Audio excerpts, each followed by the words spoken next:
2 yoshdan 6 yoshgacha bo'lgan farzandingiz bormi? Demak, siz ushbu o'yinlarni hafta davomida bolalarning chaqqonligini hamda reaksiyasini oshirish uchun bajarib borishingiz kerak.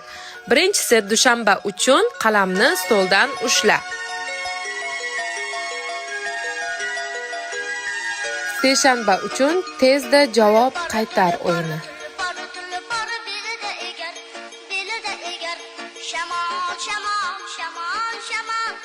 Chorshanba bolani muvozanatni saqlash uchun o'yinchoqni chegaradan olib o't o'yini.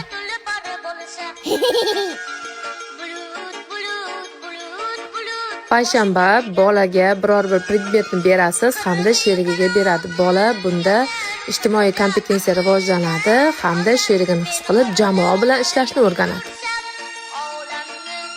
Ota-ona bilan o'ynaladigan o'yin bu bola uchun eng qiziqarli va sevimli o'yinlardan biri bo'ladi. Juma uchun bu ayni muddao.